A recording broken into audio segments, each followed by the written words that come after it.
Hello, welcome in. Thank you, Brandon. Hello, howdy. Hello, Abduson. We are going to be watching all of Game Theory Fnaf, and I'm gonna die, but it's gonna be for fun. Yes, it is Jet Black J. No, that's not. No, it's Matt Pat. Game Theory, guys. Focus. We're here to watch all of Game Theory. So I'm gonna be pausing and talking about Fnaf, and also watching Matt Pat. Because Matt Pat is retiring in March, 2 days before my birthday. Actually, funniest L in all of history. So let's get started. Yeah, Matt Pat is like actually retiring. Like, so I decided to do this since Matt Pat is going to be retiring. This is probably the last. Because for example, I would watch Game Theory.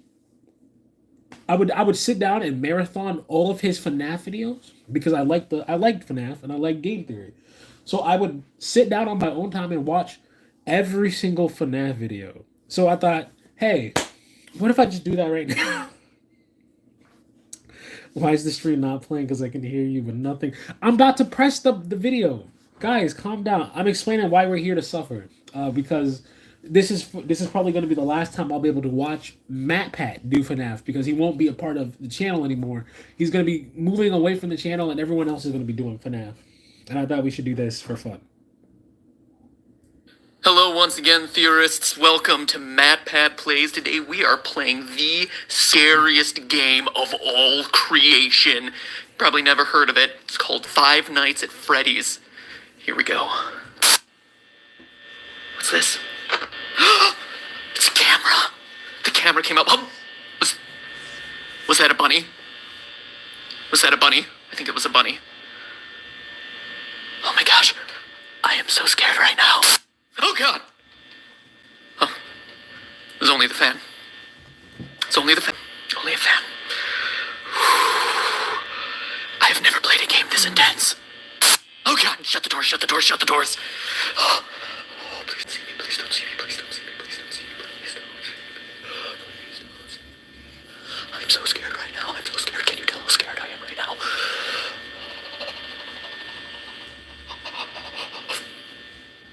Okay, we're good.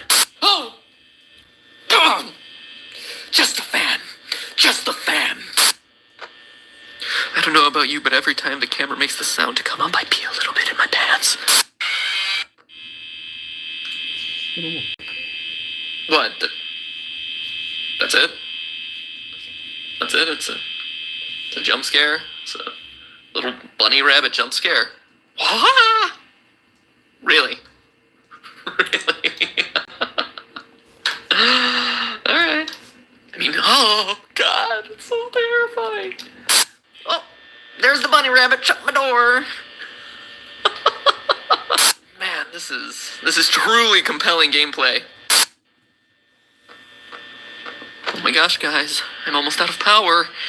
11% and it's 5 a.m. I don't know if I'm gonna make it. Oh, please don't get me Freddy. Please don't get me Freddy. Come on. Is this what it takes to get views on YouTube? What is this?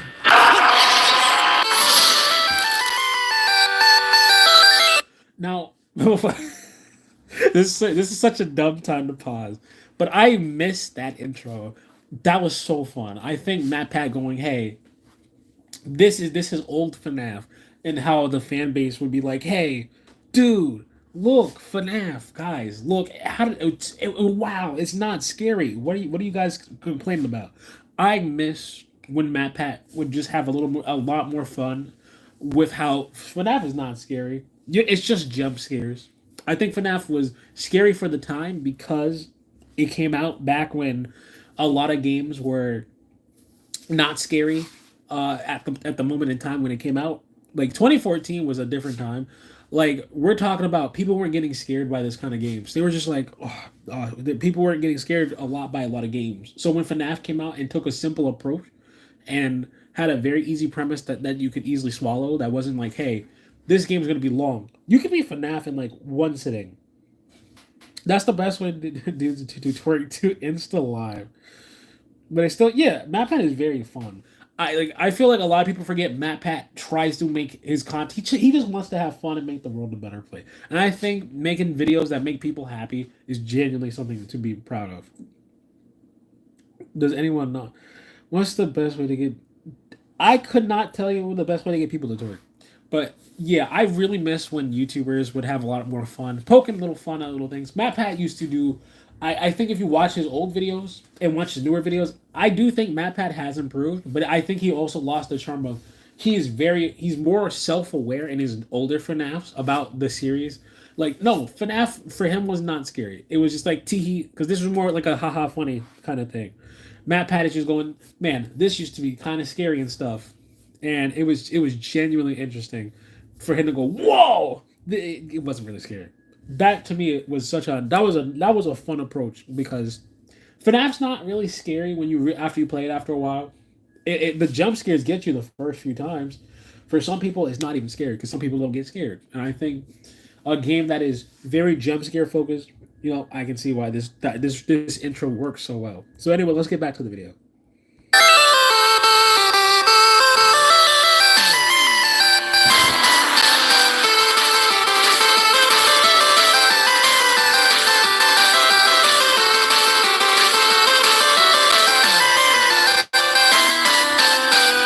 Hello, Internet! Welcome to Game Theory, where fear is our middle name. Matthew Fear Patrick. It's a very strange name. Okay, I'll admit it, I didn't give Five Nights at Freddy's enough credit when it first came out. Jump scares from creatures that, aren't that scary? People overreacting to it on YouTube? Meh. Pass. But then, when I asked you about it, you showed overwhelming support for an episode on the game on Twitter, so I began to dig a little deeper and deeper. And what I found was some of the most interesting storytelling, most intriguing mysteries, and most disturbing events I'd read about in a long time. Now, if you were just to play the game straight through 5 days, the story would actually come across as pretty superficial. You're the new night guard watching the security cameras at a Chuck E. Cheese-style restaurant called Freddy Fazbear's Pizza. 4 animatronics roam the halls at night because the owners don't want their servos to lock up. Bad news is, you can't let them near you, or else they'll kill you on the spot because you look like a naked endoskeleton. Ow, ow! Show them those circuits! Apparently, one of them bit someone back in 87, presumably 1987. And the past guard leaves you recorded phone messages to act as your tutorial, that is, as much as he could record before he got himself killed. And that's it! Stay 5 nights, collect your paycheck, done, game over, play something new. But playing it that way is doing the game a huge disservice, because that's not even scratching the surface. If you're really observant, you start to unravel the layers of unsolved mysteries around this place. You find that there's a 5th animatronic, that posters on the wall will change randomly, that news clippings appear and disappear, telling the dark secrets of this twisted place. Putting it all together, here's the rest of the story. Freddy Fazbear's Pizza, once a popular restaurant, fell into hard times. Children went missing there after being lured to a back room by a man dressed in a character costume. Though a suspect was caught and convicted, the bodies of the children were never.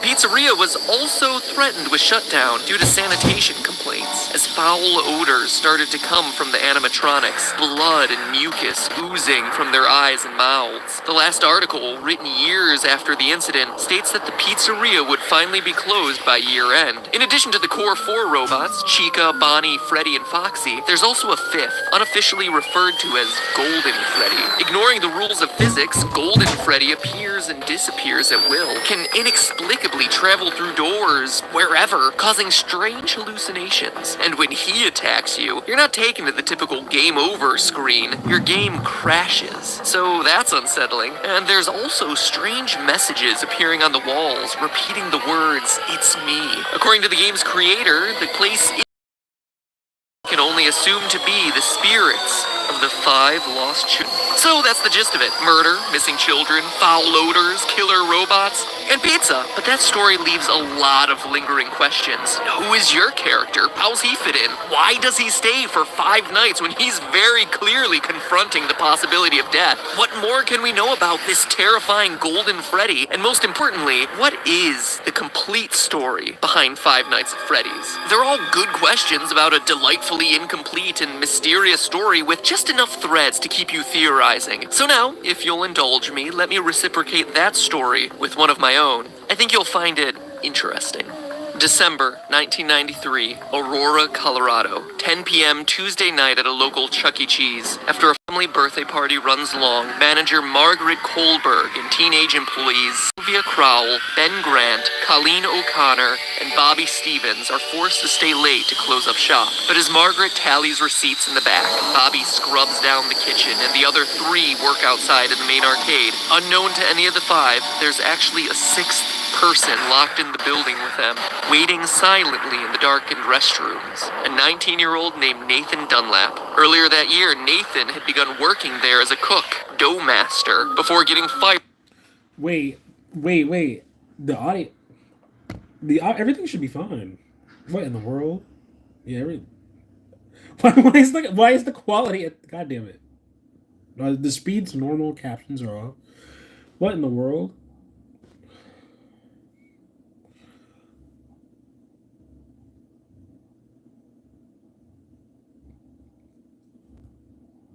What in the? What's happening? Oh no.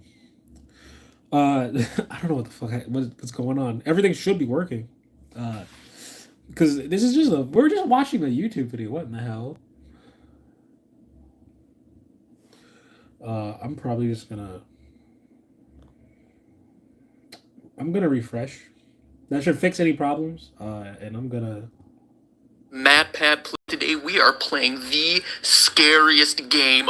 Rubs down the kitchen, and the other three work outside in the main arcade. Unknown to any of the five, there's actually a sixth person locked in the building with them, waiting silently in the darkened restrooms.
Oh, this is dumb. Oh my god. I don't know why it does this. I couldn't tell you. So I guess we're gonna have. That's dumb. There's no way for. Oh, this is bad. So I don't know what to do. For any of this. I was like, oh, I hope this is bizarre because this usually doesn't happen. Uh, I don't know what I should do because I just wanted us to sit down and watch some game theory one last time. Uh, how bad is it? How bad is it from a 1 to 10? How bad is it? Like is it because we're gonna play it again. It should be fine. Maybe it's working now. I don't know. Let's see. His punishment has been postponed, leading people to debate whether he's able to sleep soundly, knowing that his execution has been delayed. This is a tragic story, a disgusting waste of human life, and one that I won't joke about or make fun of in any way, but I want to address it because I have a strong suspicion that this story is the one that inspired Five Nights at Freddy's. Let's look at the facts. First, I don't think that there's any doubt that Freddy's is a parody of Chuck E. Cheese. From the singing animatronics to the alliterative name. God damn it. I don't even know what's happening because I don't have any I didn't have any audio issues before. Uh, and this is really dumb because I just wanted to sit down and all right. Let me go to my own YouTube and we're gonna see if it works here. Because maybe it doesn't work on here because and we're gonna see what happens. Oop. No, we're not gonna watch Matt Pat retire in real time, Jed. Hello once again, theorists. Welcome to Mad Pad Plays. Today we are playing the scariest game of all creation. Probably never heard of it. It's called Five Nights at Freddy's. Here we go. Strange hallucination in the safe before Nathan shot her twice. Proceeded to grab her bag, filling it with $1,600 in cash, arcade tokens, and keychains. God damn it! Why is it doing this now? Because everything was working before. What in the world? This is dumb. I just want to sit down and watch FNAF with you guys. Why is YouTube like it? Why is YouTube like this? Because it should be working. I don't even think my mic isn't even. I don't even use a fucking mic or anything. That's crazy. How bad is it? Are you able to watch the video, or is it just like every now? I don't know how bad it is. Because it really shouldn't be that bad. It should be fine because I made sure that everything was working. I'm just using my phone. There's nothing going on with anything. Like even the audio, like all of this, it shouldn't be this bad. Maybe if I turn the sound down. Uh Maybe that's it. Maybe the audio's peaking too much. Maybe. Because everything should be working fine. Maybe because I don't know. 'Cause I'm just using a phone. Like I'm just using a regular phone. Nothing crazy. Because I was like, oh, we have a few hours. You can watch now a few hours worth of Mad Pat. And jump into it. So I'm gonna see if it works now. Maybe the audio was just too loud for the phone as a whole, and see what happens. Spurred on by the building security footage, police were at his home a few hours later, where he was promptly arrested. Eventually, he was tried and sentenced to death, but his story re-entered the news just recently as his punishment has been postponed, leading people to debate whether he's able to sleep soundly, knowing that his execution has been delayed. This is a tragic story, a disgusting waste of human life, and one that I won't joke about or make fun of in any way, but I want to address it because I have a strong suspicion that this story is the one that inspired Five Nights at Freddy's. Let's look at the facts. First, I don't think that there's any doubt that Freddy's is a parody of Chuck E. Cheese. From the singing animatronics to the alliterative naming of the characters, the parallels are just obvious, so the setting is certainly the same. Next, what year does Five Nights take place? The time is certainly kept vague, but there are clues that we can put together. For one, the Chuck E. Cheese franchise had a tremendous period of growth and success in the late 80s and early 90s, but started to decline along the same time as arcades, with at-home video game consoles taking center stage. So that's one clue, but we can get even more detailed, specifically with your character's paycheck. Each night you're working a 6-hour shift, and you're spending 5 nights there. Work time for $120. In total, $4 an hour. How can they do that? That's below minimum wage for 2014. But in 1990, minimum wage was $3.80. In 1991, it was raised to $4.25. And by 1996, you were looking at about $5 an hour. So Game seems to take place between 1991 and 1996. The Nathan Dunlap story took place in 1993. But let's move on to the most important comparison, the victims. In the game, there were 5 child victims. In the real-life story, there were also 5 victims. But we can get even more specific. Online theories about the game always tend to draw a parallel between the number of kids missing to the number of animatronics, saying that the children's bodies were stuffed in the various suits. And this appears to be true. Bonnie and Chica both have moans and raspy breath sound effects, as though someone's trying to cling to the last threads of their lives stuffed inside the costumes. And other sounds made by the animatronics are just slowed down versions of children's laughs and screams. Additionally, as the news clipping mentions, the suits ooze blood and mucus and begin to stink like decaying bodies or reanimated corpses. So 5 victims, 5 suits, seems like a slam dunk, but nowhere does it say that all 5 were murdered, only that they went missing and couldn't be found. Also, the trouble a lot of people have with this theory is Golden Freddy. Why is that guy so limp and lifeless? So unlike the others. It's weird, until you go back to the real-life story. Yes, there were 5 people shot that night in Chuck E. Cheese, which matches the 5 victims in Freddy's story, but of those, 1 survived. Bobby, the one from the kitchen, miraculously survived the shot to his jaw. After he was knocked to the floor by the bullet, he went limp, played dead, to avoid the killer coming back to finish the job. And that relates exactly to the advice you're given on night 3 by the phone guy. Try playing dead. Go limp. Again, let me reiterate that I'm not trying to make light of the real-life events by comparing them to bear costumes and animatronics, but I do want to point out that these similarities exist. And what else is limp and appears to be a lifeless, empty suit in the game? Golden Freddy. Surviving the attack, Bobby was able to go to trial and be a damning piece of evidence in the case against Nathan Dunlap, ultimately leading to his death sentence, which animatronics are... All right. I can explain this really quick. So MatPat is talking about people who died in Chuck E. Cheese accident back in the old days. Bobby Stevens dying. All right, I guess I can go back a little bit so we can get a better understanding. Interesting. December 1993, Aurora, Colorado. 10 Chuck E. Cheese. After a family birthday party runs long, manager Margaret Kohlberg and teenage employees Sylvia Crowell, Ben Grant, Colleen O'Connor, and Bobby Stevens are forced to stay late to close up shop. But as Margaret tallies receipts in the back, Bobby scrubs down the kitchen, and the other 3 work outside in the main arcade. Unknown to any of the 5, there's actually a 6th person locked in the building with them, waiting silently in the darkened restrooms. A 19-year-old named Nathan Dunlap. Earlier that year, Nathan had begun working there as a cook, dough master, before getting fired in July after a disagreement over his hours. Now, 5 months later, he was back. At 10:05, he left the bathroom, pulled out a small caliber handgun, and proceeded to execute everyone in the building. First Sylvia, then Ben. Go.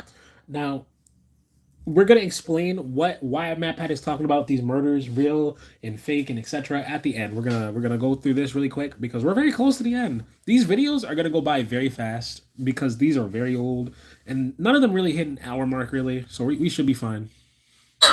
Again, let me reiterate that I'm not trying to make light of real-life events by comparing them to bear costumes and animatronics, but I do want to point out that these similarities do exist. And what else is limp and appears to be a lifeless, empty suit in the game? Golden Freddy. Surviving the attack, Bobby was able to go to trial and be a damning piece of evidence in the case against Nathan Dunlap, ultimately leading to his death sentence. Which animatronic surprises you by appearing randomly? One you don't expect and has no clear pattern?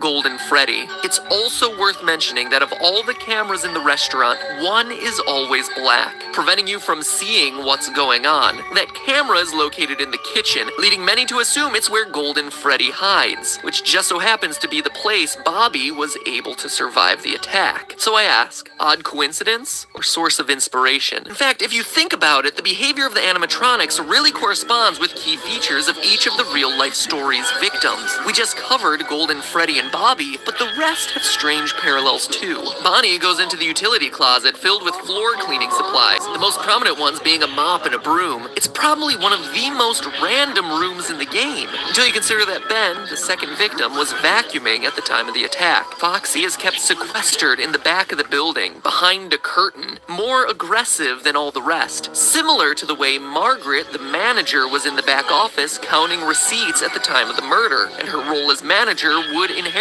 make her more aggressive or assertive. Sylvia was closest to the bathroom and was cleaning up the salad bar at the time of the attack. Chica walks past the bathroom and is associated with food. And Freddy, well, he doesn't have that strong of a parallel with Colleen, but he does appear in the girls' restroom. Odd for what we would assume to be a male animatronic. Maybe it's a reference to Colleen being a girl, or a nod to Nathan's plan of hiding in the bathroom until he was ready to attack. Alright, after doing all the research, reading every fan theory in existence, and putting all the clues together, what can this mean for the story of the game? I think the game is an allegory for that night back in 1993. Here's my final interpretation. You, Mike Schmidt, are the murderer, former employee of Freddy's Pizzeria. Like Nathan in the real story, you were fired for the reason stated in the Day 7 pink slip, tampering with the animatronics, being unprofessional, odor. Maybe it was your tampering with the robots that caused the infamous bite of 87. Regardless, like Nathan, you were mad and wanted to get even. So you lured children to the back using a costume,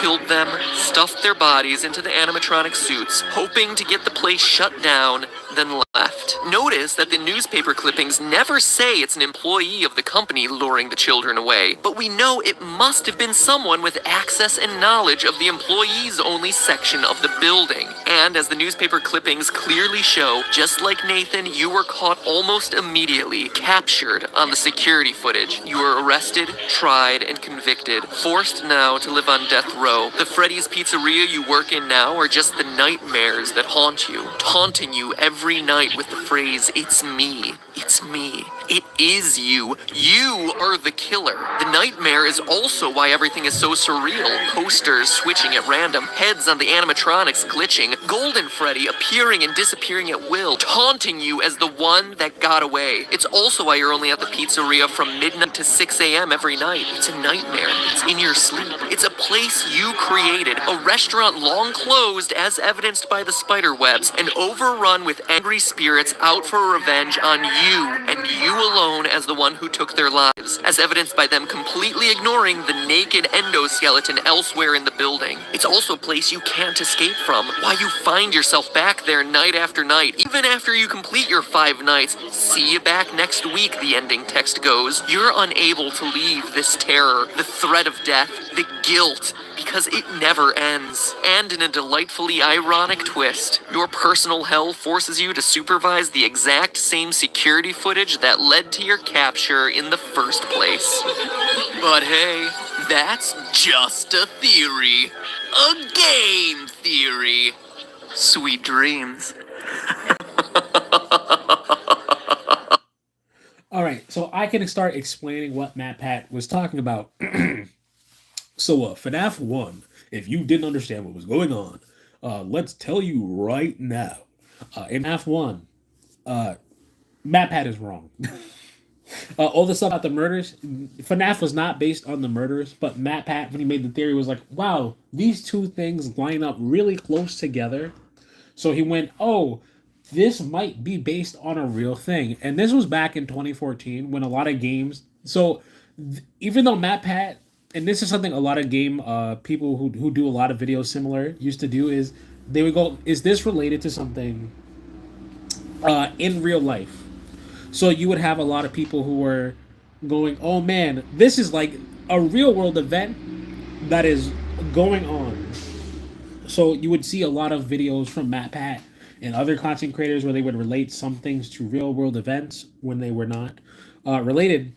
And a big thing was this. I don't think this was unintentionally something that lined up together for Matt Pat. Now, we're going to have to remember the first video for later when we get through these videos going forward. Because you're going to be like, oh, this starts to make sense and all this. And you're like, man, this is crazy to think about. We're gonna get to the point where you're gonna be like, man, Matt Pat was really cooking back then.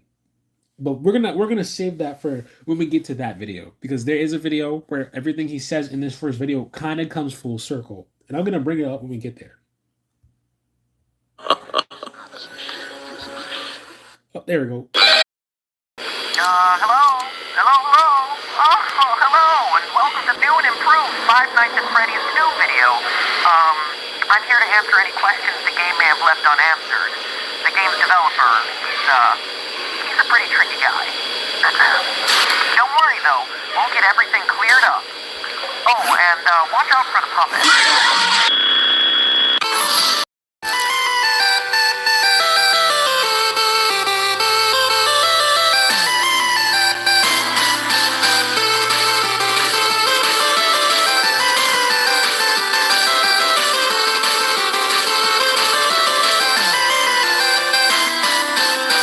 Hello, Internet.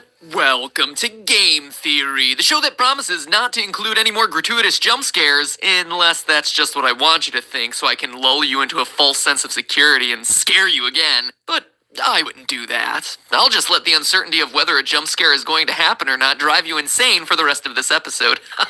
Man, I love reverse psychology. You know what else I love? These games! Not because I'm freaked out by the rosy-cheeked, tingle-looking, emotionally dead animatronics. Okay, well, Balloon Kid is pretty messed up, but whatever. No, what I appreciate about these games is the level of thought that went into every element of the story. When you create a game that has people rage debating about whether it's a sequel or a prequel, you've definitely done something right. Unless that was never your intent, in which case you've done something horribly, horribly wrong. Anyway, the point is, Five Nights at Freddy's 2 looks to be everything you'd want in a sequel. More cameras, more danger, and more fan.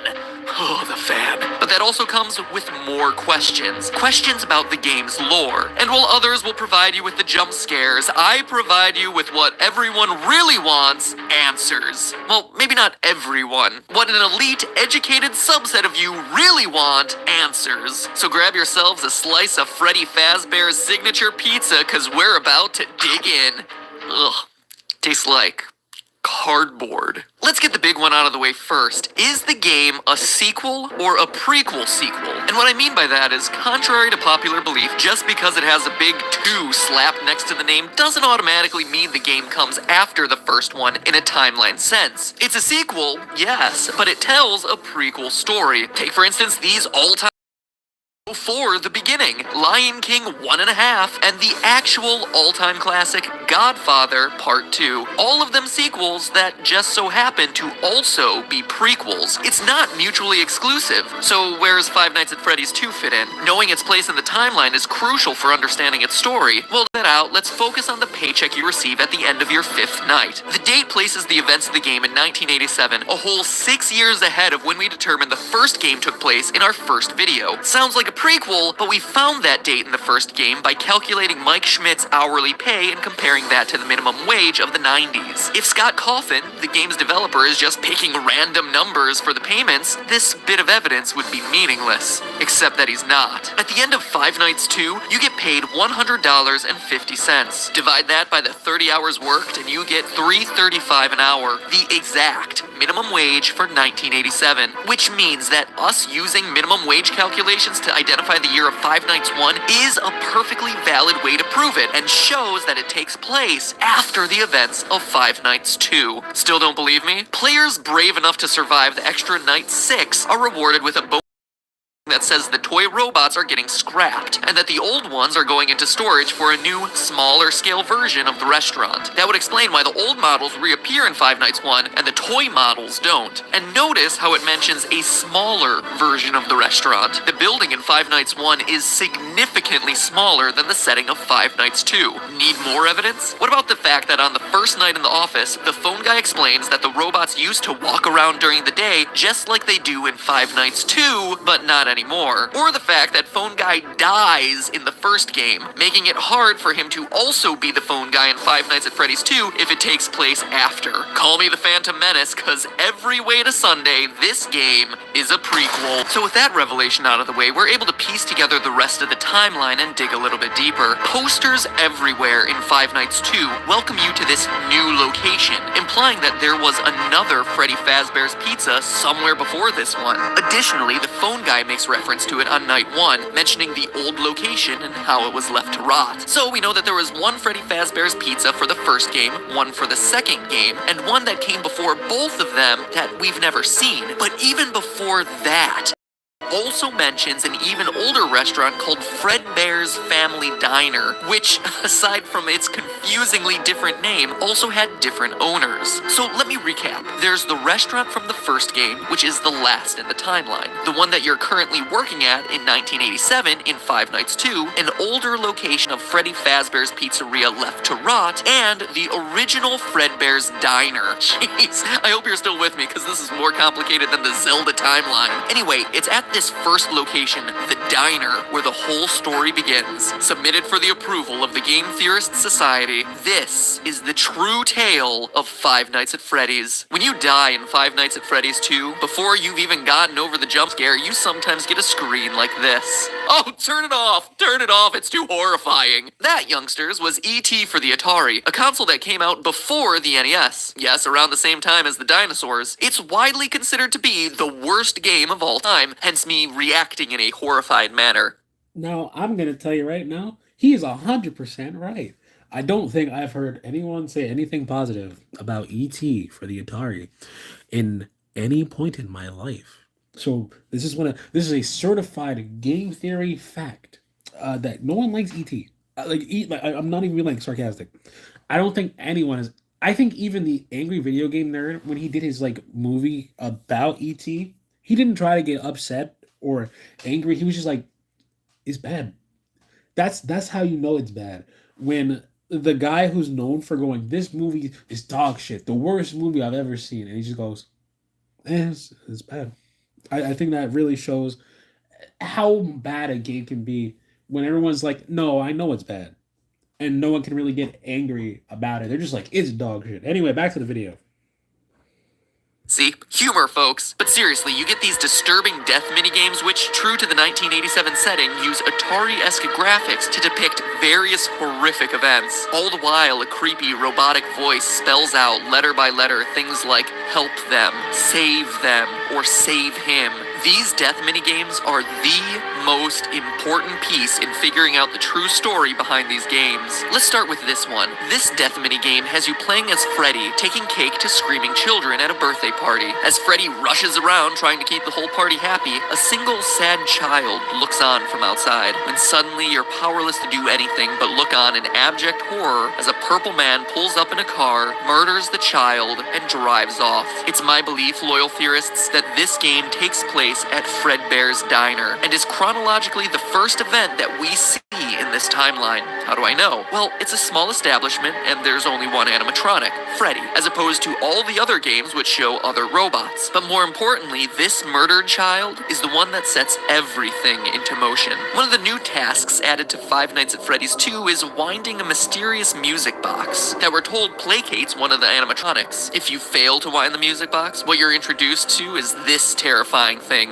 the puppet. It looks like No-Face from Spirited Away. You know what else he looks like? Take a look at that murdered child again. See how his tear tracks remain visible on his face, even after he's dead? If we assume that they'll continue to stay with him into the afterlife, we can make a pretty good case that this kid's murdered spirit eventually found its way into the puppet animatronic. But that's not all. What jump scare happens after this Save Him minigame? After seeing this tear-stained child's murder reenacted in 8-bit, the puppet jumps out of the screen and attacks you. Coincidence? I don't think so. That incident marks the first time the chain is ever associated with a violent act carried out against a child, and we can infer that it was this incident that caused the original owners of Fredbear's Diner to sell off to the company now known as Fazbear Entertainment. Now, I don't know about you, but if I was senselessly murdered and left to haunt a crappy pizza place for the rest of my life in the body of an awful-looking clown doll, I'd want to get my revenge as soon as possible. Unfortunately for our vengeful puppet, though, it doesn't quite turn out that way. Fast forward a few years to Freddy Fazbear's Pizza, the first location, the one that has yet to appear in a game. This new restaurant is the one we learned about in my earlier episode and throughout the first game, where our pal the murderer uses a golden Freddy suit to lure away and kill 5 children in the back room. As we read through the various articles on the wall, he gets caught the next day, but the bodies are never found, presumably because they've been stuffed into the animatronic suits. The restaurant stays open for a few months until the dead body stink starts to waft off the robots and causes the place to get shut down for health reasons. But how do we know this happened in the first pizzeria's location? Again, we turn to what the phone guy says. On night 2 of Five Nights 2, he mentions the smell coming from the old animatronics, the smell that got the original restaurant shut down. We also know that after the Golden Freddy incident, it took multiple months for the restaurant to get shut down. That couldn't have happened in the restaurant of Five Nights at Freddy's 2, which is shut down on night 6 and into the foreseeable future. But outside of these lore clues, it also makes logical sense. Before the Golden Freddy murders, there was one dead child whose tear-stained soul existed in the form of the puppet. But now there are 5 more dead children, and thanks to another of the death minigames, we find out exactly what happened to them. In the Help Them minigame, the puppet stuffs the dead children into the robotic suits, giving their souls new life, and preps them for their eternal mission of vengeance. But MatPat, you say through your chattering teeth. There are only 4 dead children in that game. To which I tell you, look closer, if you dare. For the frame right before Golden Freddy's head jumps out and attacks features the lost 5th dead child, and what started as a haunted puppet has suddenly become an army of possessed animatronics out for revenge. But wait, that's not all we know. We also know the murder was committed by the same guy who killed the first child. How? Look at the Foxy death minigame. Twice, Foxy runs out to meet the kids, but the 3rd time we see the tall purple man again, smiling. Foxy goes into the other room to find 5 dead children. The man in purple strikes again. Skip ahead to 1987, finally bringing us to the events of Five Nights at Freddy's 2. The old animatronics have been retired, and the cute new versions of all our favorite friends come equipped with facial recognition software that just so happens to be connected to a sex offender database. Seems like an oddly specific detail, right? Until you consider that the last restaurant was closed for having children get kidnapped and killed by an employee. It's a safety measure. You see how it all ties together? So you have some animatronics possessed by vengeful spirits and another batch on the prowl for predators. But that doesn't stop our friend the Purple Man from continuing his life's work of murdering children at Freddy Fazbear's Pizza. As we learn from the phone guy on nights 4 through 6, the new restaurant is once again under investigation as, well, I'll let him explain. Hello. What on earth are you doing there? Didn't you get the memo? The place is closed down, at least for a while. Someone used one of the suits. We had a spare in the back, a yellow one. Someone used it. Now none of them are acting right. The Golden Freddy Killer struck again. The final death minigame also supports this. You, as Freddy, must walk through an exact replica of the building. Animatronics all in their proper places, seeing the 5 dead children spread out through the various rooms. And based on what Phone Guy says, it seems like the guilty party was the former night guard, the one who moved to day shift and the one your character replaced. I mean, Phone Guy makes plenty of uncomfortable references to suddenly having an available position during the day. When we get it all sorted out, we may move you to the day shift. The position just became available.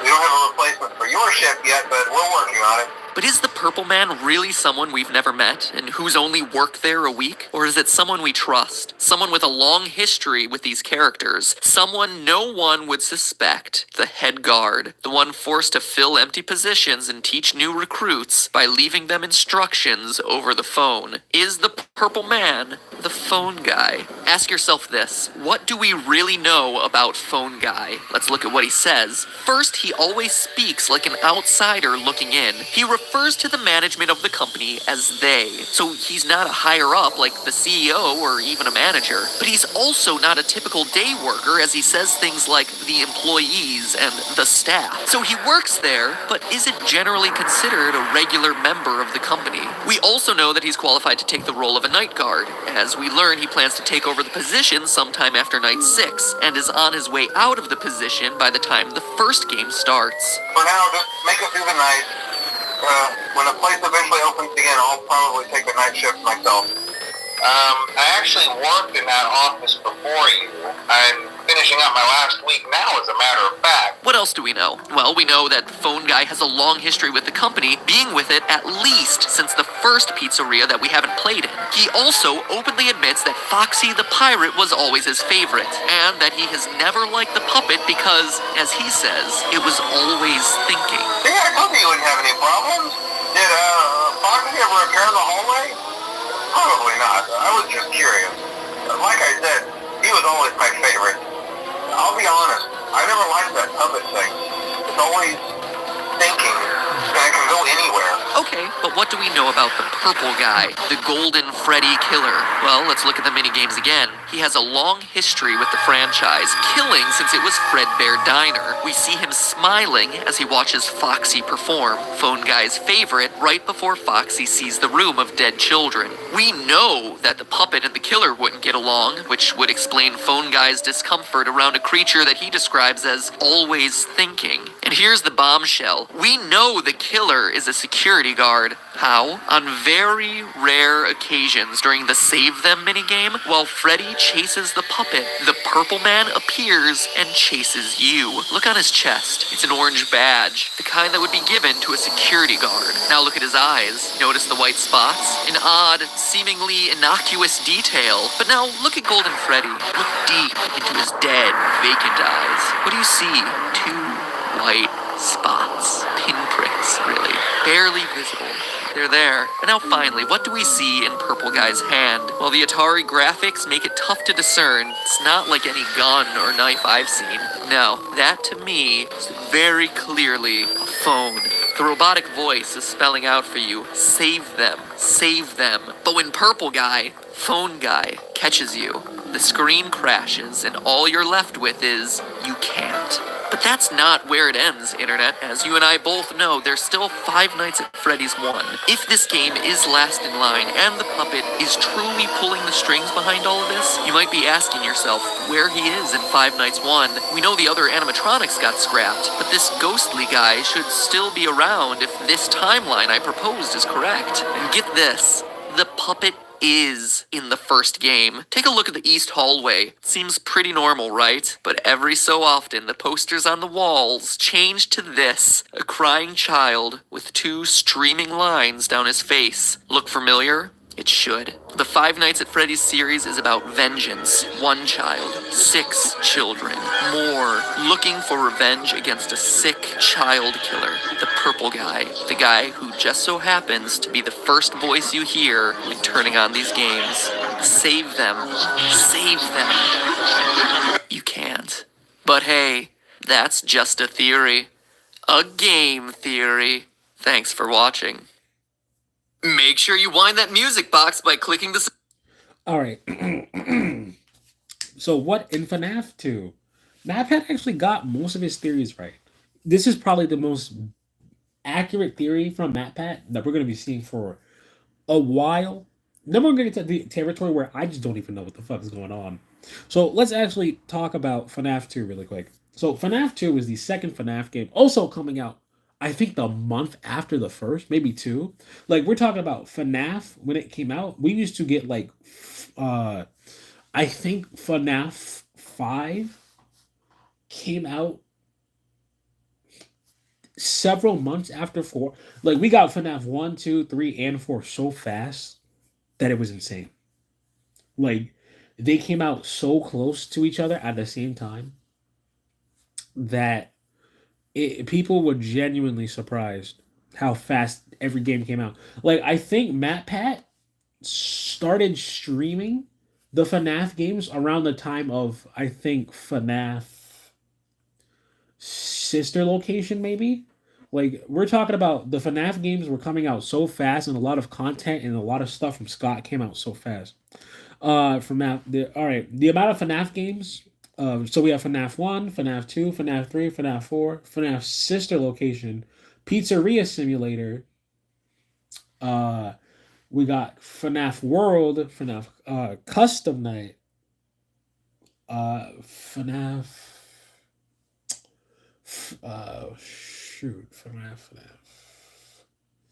The FNAF Custom Night. Then we got FNAF Help Wanted, Help Wanted 2. And we got FNAF sister not sister location, the Pizzaplex one. I forgot. So I think it's like 9 or 10 FNAF games. There's so many FNAF games that came out, and a lot of them started in 2014 to 2015 or 2016. Like FNAF was booming out games like crack. Like we got so many games so fast that it was ridiculous. And we're not, and it's not just games; it's books as well. I can't tell you nothing about the books or the movie. Like the movie is good, from what people have said. And the books are great, from what people have said. They're goofy little books. Like FNAF has been around for a while. That like I grew when FNAF came out, I was like 14 or even 13. Like when they came out, like we're talking about, I was still in middle school when FNAF was a thing. Like or even high school. Like I know because FNAF came out when I was still young, and it's crazy to think how far it's gone, and how everybody's still after a decade. It's just like what is the lore? But a lot of MatPat's theories. There's actually a lot of interesting things in FNAF 2. So let's talk about one of them. In FNAF 2, we actually. What the fuck? Why did my Xbox go off? We're not even on there. So in FNAF 2, we learned a lot. So something most people won't know, Mangle is one of the only animatronics active during the death minigames. This is something MatPat will bring up in a theory several years later, but that's not for now. I actually did know this, but I never thought anything about it because it's FNAF, and it was just like, oh, Mangle moves. I'm like, okay, that's fine because I guess all the toy ones move, but it's only Mangle. And I'm gonna be honest, how many people play FNAF 2 and we're like, oh man, it's really strange that this animatronic's moving, and it actually makes sense because Mangle's one of the ones that we'll get to it about the bite and everything. But I think so. This theory is one of MatPat's strongest theories. That even Scott Cawthon at one point left a comment. Yes, I think it was in this video or the next one. He leaves a comment, and it was genuinely interesting to see how far MatPat has come with his theories. Like, yeah, Scott Cawthon may be very strange with how he makes his games, but I think a lot of the theories around them also kind of worked out really well. I think FNAF genuinely built an audience that we can all enjoy. So next video.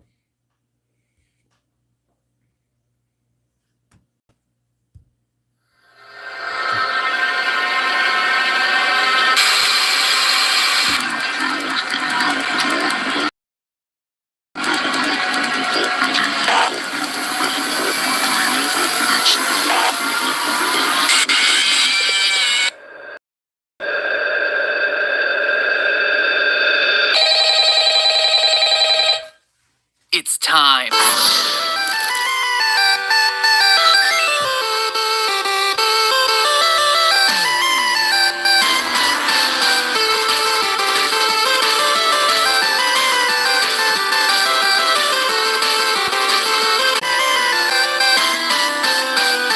Hello, Internet. Welcome to Game Theory, where good things, or at least FNAF things, come to those who wait. And man, when it comes to this game series, no one was waiting for anything. I mean, the second game came out 3 months after the first, the trailer for the third was 2 months later, and like 4 minutes after that, the game was available to download. So forgive me if I was caught with my pants down on that one. I just wasn't prepared for it. But even more impressive than that abbreviated timeline was your ability to rip that final game apart. Hours after the release of the game, people were discussing good versus bad endings, 8-bit Atari cake, glitching through walls, and punching a flipping code into cement bricks arranged like a telephone dial. In regards to that last one, I have 2 things to say. First off, well done to you guys for figuring it out so quickly, and secondly, Scott, seriously. Seriously, Scott? Oh, look, here's a wall. Let me just dial in my phone number. Beep, boop, boop, beep, boop, boop. What? When did we jump from a point-and-click horror game to magical fantasy? This thing is like Platform 9 3/4. I expect Harry effing Potter to apparate into Pirate's Cove or something. Jeez, here I was thinking that you'd plug your numbers into, the one other place that you see numbers in this game, the bonus jump scare menu, or something, anything. But nope, dialing it into a wall makes so much more sense.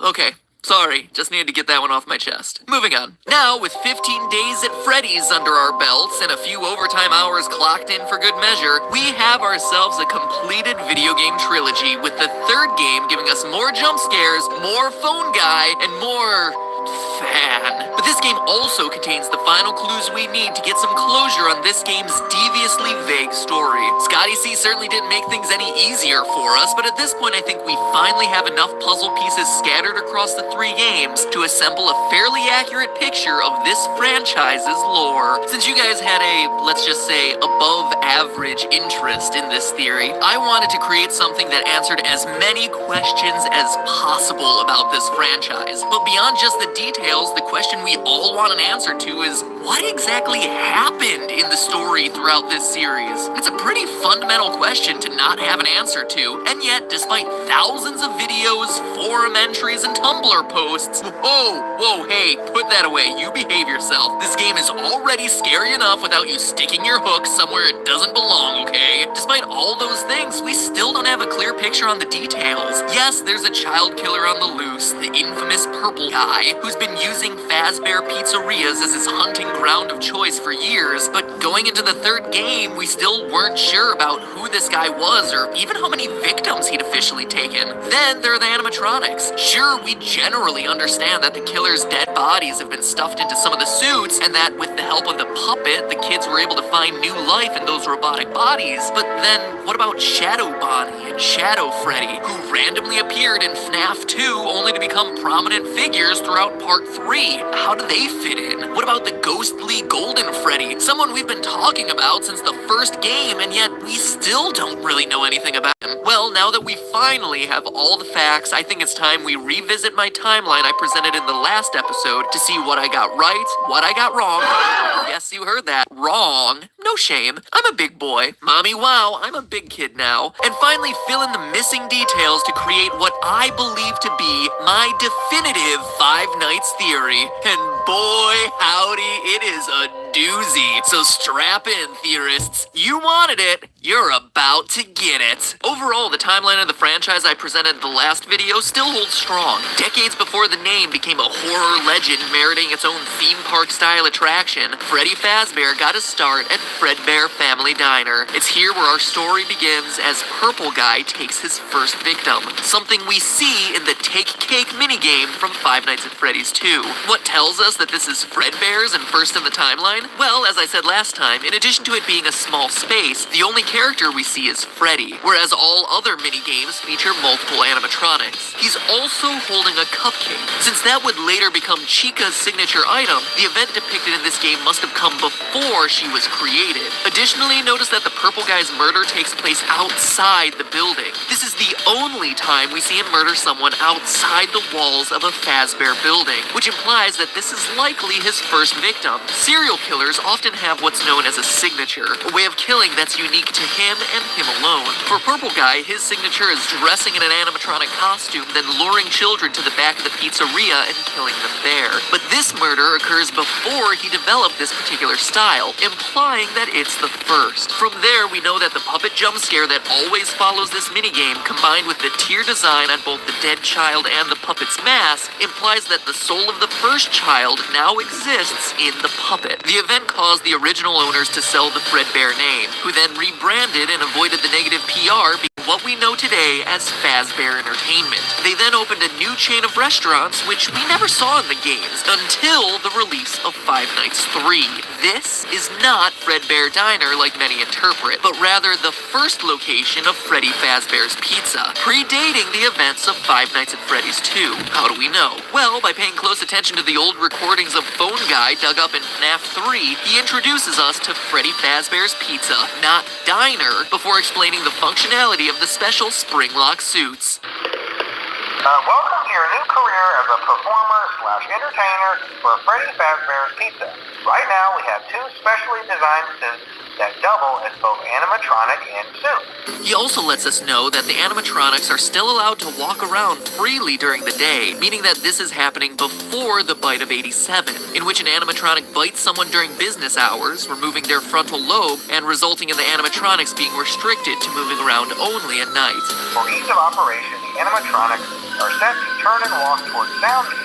As Phone Guy informs us, and as we see in the Stage 01 minigame, there are two specialty suits, a Golden Bonnie suit and the origins of the infamous Golden Freddy. But the lifespan of these spring-lock suits is actually short-lived as we learn about their one fatal flaw. After learning of an unfortunate incident at the sister location involving multiple and simultaneous spring lock failures, the company has deemed the suits temporarily unfit for employees. The classic suits are being retired to an appropriate location. Now, let's pause here. Two employees are killed by the failure of a Bonnie suit and a Freddy suit. Where else in the game do we see Bonnie and Freddy sharing a unique feature that no one else in the game possesses? Shadow Freddy and Shadow Bonnie. Could this be the origin of the paranormal Shadow suits? Yes, actually. Shadow Freddy and Shadow Bonnie are tied to the ghosts of the employees who died in the spring suits. Get this, the employees' bodies were taken out of the suits, which is why their appearance is more paranormal and why they can't possess them as well as the children can. Plus, having this as their origin would explain the in-game behavior of both suits. In Fnaf 3, we see that purple guy hides in a secret safe room that has been built into every pizzeria. A room that's hidden to customers and invisible to the animatronics programming. During the minigames that occur between nights, we see Shadow Freddy lead the other animatronics to this secret room, only to cause them to glitch out and then get torn apart by Purple Guy. This supernatural origin story is how Shadow Freddy is able to enter the safe room when other animatronics can't. How he's able to lead you to that room in the first place when other animatronics wouldn't be able to see it based on their programming, and even why he leads you there, knowing that Purple Guy attacking you will eventually free your soul.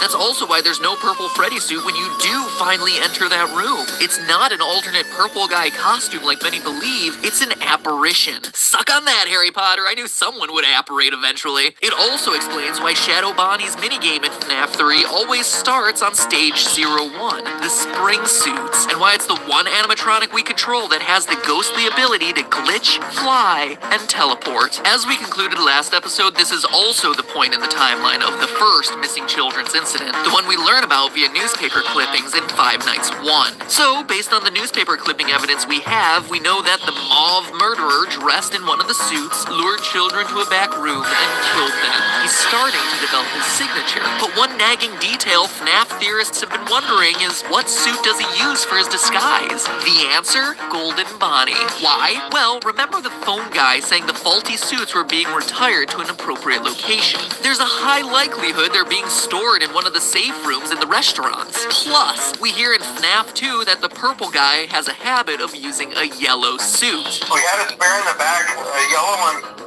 Someone used it. But why not Golden Freddy? Phone guy tells us so at the beginning of Night 5 in FNAF 3. Management has also been made aware that the Sprint Bonnie animatronic has been noticeably moved. My, what an oddly specific detail to include, Scott Cawthon. And remember, these tapes that play in FNAF 3 date all the way back to the first pizzeria location, which is why this detail is so important. It reflects Purple Guy starting to develop his signature killing pattern. From there, we know the rest of the story. Purple Guy kills the kids, stuffs the bodies into the suits to hide them, but as we read the paper, is caught on camera and arrested. Meanwhile, the puppet gives life to the children, and the angry spirits possess the robots. Or is that really how it goes? Let's go back to the Give Gifts, Give Life minigame. The children are lying there dead, and the puppet first tries to give them presents. Weird, right? Weird until you consider that his place is at the prize corner. Giving presents is the only thing he knows that can make children happy. It's a reflex. Remember, this is still a child spirit in this puppet, but when that doesn't work, the puppet goes around one more time and does the only other thing it can think of. Put the bodies into the suits. You heard that right. In trying to save the children, he's the one hiding them in the animatronic suits. Not the killer like we've been assuming. But then what about the fifth child, as there's only 4 here? Well, as we pointed out last time, the fifth child is there too, appearing at the very end of the minigame and taking the role of Golden Freddy. But remember, Golden Freddy is a decommissioned spring-lock suit at this point, deemed too unsafe to be functional. The reason he's slumped over and can't move like the rest is that his endoskeleton has been taken out. He's in suit mode, not free-roaming mode. He physically doesn't have the mechanisms in place to stand up and move. Possessed or no, a dead child's spirit just can't give a boneless suit the ability to stand. This also explains the lone naked endoskeleton that appears occasionally in both Five Nights 2 and Five Nights 1. An endoskeleton that once belonged to Golden Freddy. Whew.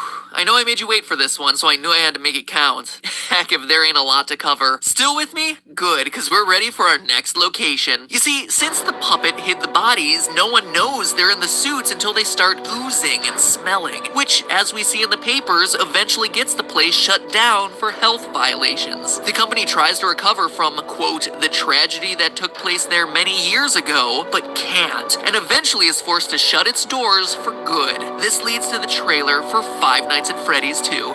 Finally, we're actually going to talk about a game in the series. Seriously, can you believe we've been going this whole time on locations that aren't even settings for the 3 main games? That is why this lore is so challenging, but also so interesting. Anyway, forgotten, dismantled, deactivated. These are the words you see at the beginning of the trailer. Back when the debate about whether this game was a sequel or a prequel to the first game, these words made it seem like a follow-up, that everything had been shut down since the first game, but it wasn't. These words are a reference to the business being closed down after that first missing children's incident. That's why posters everywhere in Five Nights 2 are all about the brand new Fazbear Pizza. It's the grand reopening after years of being out of business. That's also why the new toy animatronics have built-in facial recognition software to a criminal database. They need to be careful to prevent another incident, but as we know, it doesn't work. As we see in the Save Them minigame,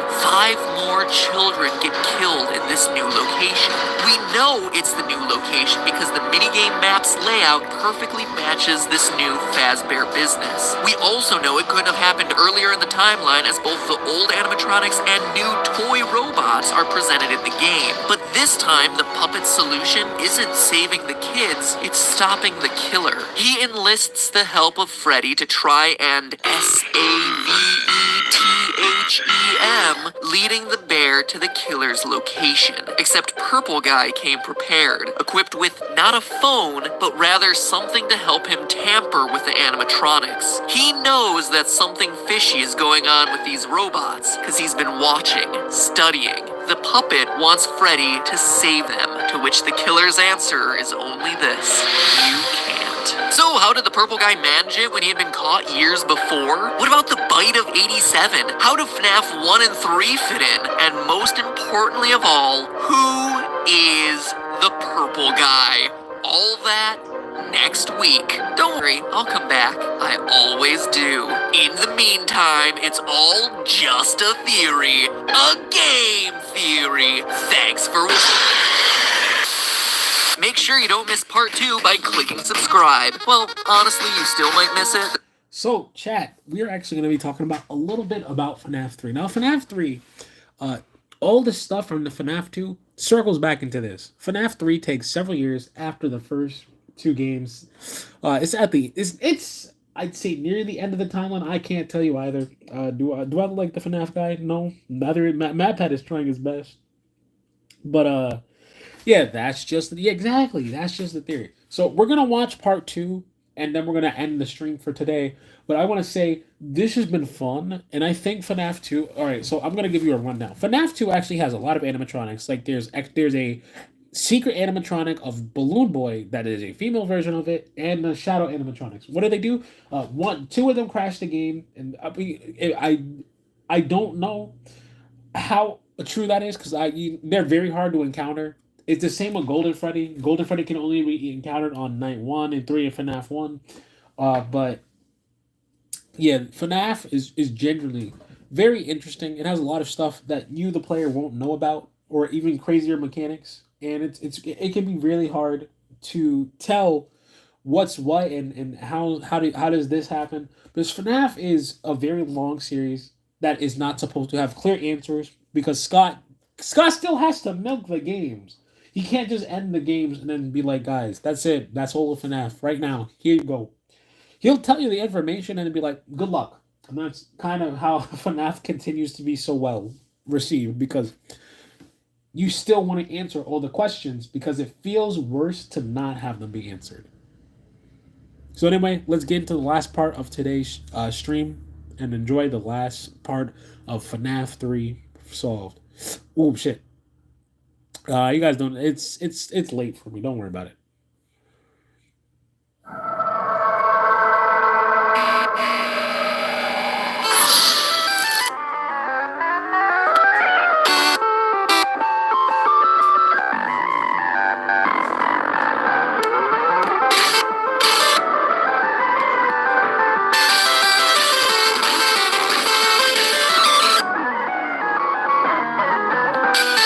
Hello, Internet! Welcome to Game Theory. We may not have made FNAF, but I like to think we've at least made it a bit more interesting. So in part 1 of this long-awaited all questions answered FNAF theory, we covered everything from the origins of the shadow animatronics, to the reason for Golden Freddy's ghostly behavior, to proof of what suit the killer uses. We clarified the timeline and even went so far as to dispel the myth that the killer is the one shoving the bodies into the suits. Click here if you missed it to get caught up. Don't worry, I'll wait. This is a pausable video after all, but today we're covering the major questions from the franchise, the final bits of the timeline, the ending of the game, and most importantly of all, the identity of the purple guy. So enough intro, let's cut to the chase. When we left things off, there had been another round of murder done in Fazbear Pizza. Purple guy had once again used a Golden Bonnie suit to lure in another set of 5 kids and kill them, as depicted in the Save Them minigame from Fnaf 2. The place gets closed for investigation a few days later, but the one thing that practically everyone overlooks in this location is that it gets reopened. In Fnaf 2, the Night 1 phone call welcomes you to your new summer job at Freddy Fazbear's Pizza. Hello and welcome to your new summer job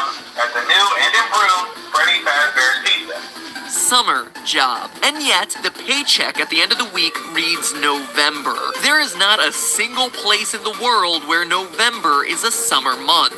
Not one. Meaning that these tapes, all these tapes, are pre-recorded. And honestly, that shouldn't be a surprise. Phone Guy's calls are recordings in every game. In FNAF 1, before Phone Guy dies, he says he's glad he recorded these messages when he did.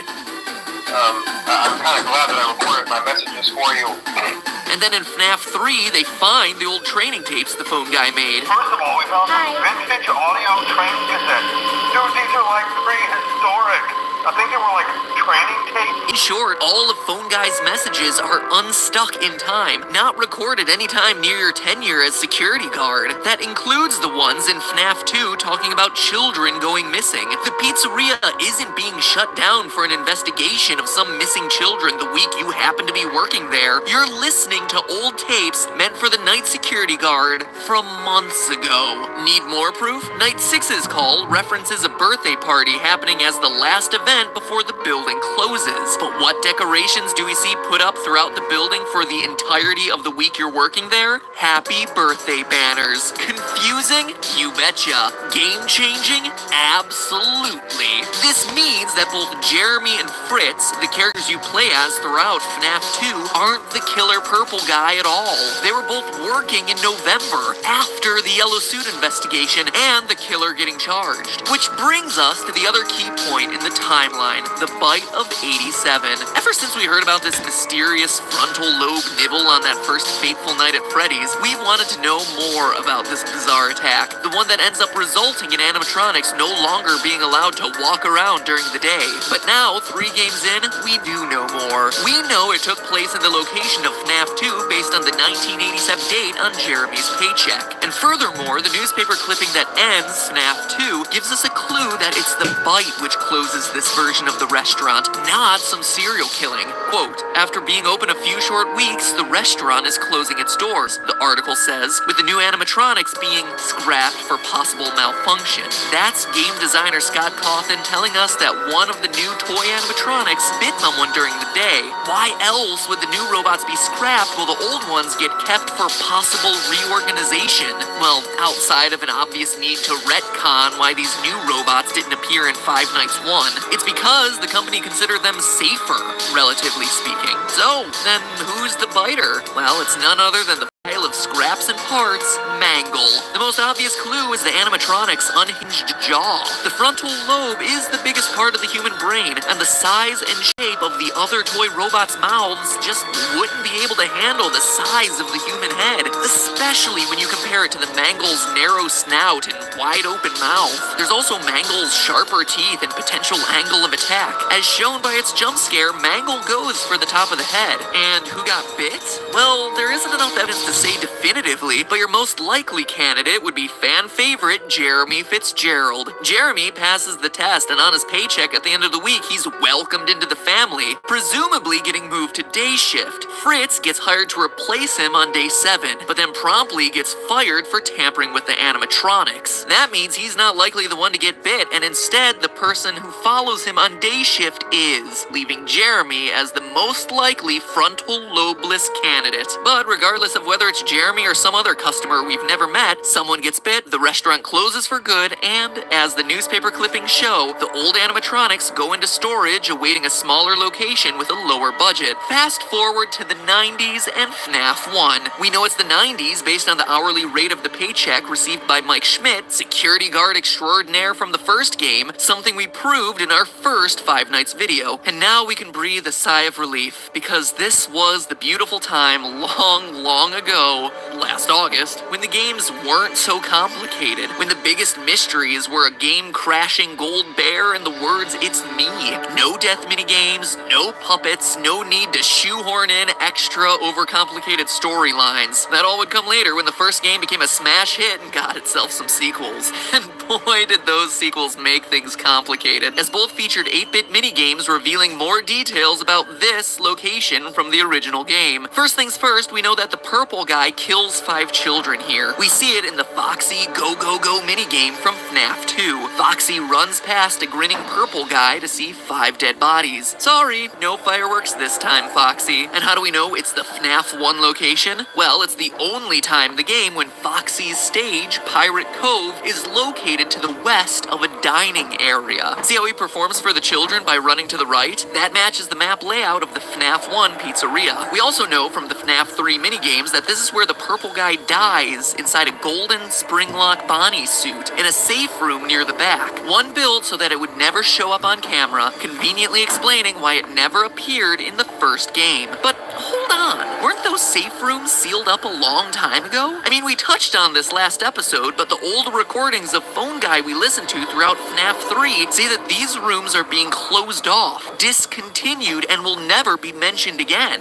Why would a location 20 years later possess a safe room unless it was the same building as the first Freddy Fazbear's Pizza location? That's why it's in such disrepair when we see it in the FNAF 3 minigames, boarded up with rats on the floor. It's been closed down for years, which also means the dead kids from the Foxy Go Go Go minigame aren't another set of new victims, cause seriously, at this point, the killer would have made his way through like a short bus full of pizza-hungry children. No, those kids are the first 5 dead kids, the ones who would eventually possess Old Bonnie, Chica, Freddy Foxy, and Golden Freddy. I mean, look, if the animatronics were possessed at this point, don't you think Foxy would be attacking Purple Guy rather than just running past him to perform for some dead kids? This also explains the random cutscene from FNAF 2 where the puppet's looking into Freddy's eyes. You can tell by the tables in the background and the design of both Bonnie and Chica that this is the FNAF 1 location with the old animatronics on stage. But it's not a flash forward to the game's next location, but rather a flash back to the moment the puppet brought these characters, these children, to life. Okay, but that's just tying together some loose ends in the story. We're interested in how this whole thing ends, and those FNAF 3 minigames give us the conclusion we're looking for. These flashback minigames show Purple Guy dismantling the animatronics from the security of the safe room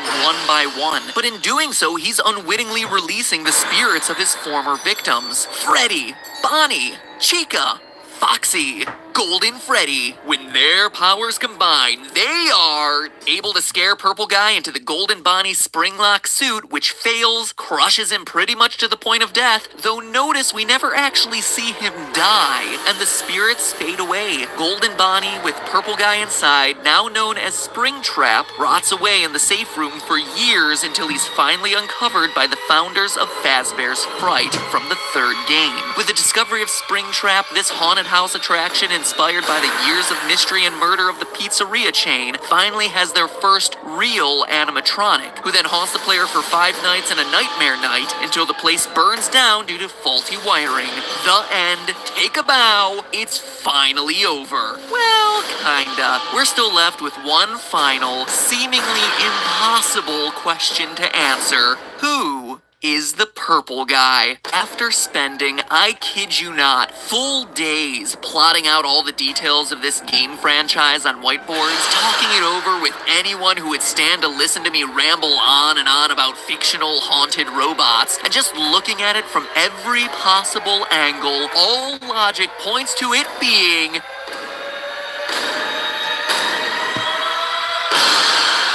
Chat, this is the end of the video, so you're gonna have to come back next time with our cliffhanger of what exactly happened at the end of FNAF 3 in this theory. But hey, chat, we're gonna tell you a little bit about what we've seen so far. Mangle is the biter. I'm gonna be up front. I'm not even gonna waste your time. Mangle is like super important, but that's for later. That's for later, chat. That's for the next stream we do. But for now, that's just a theory. A game theory. Thanks for watching.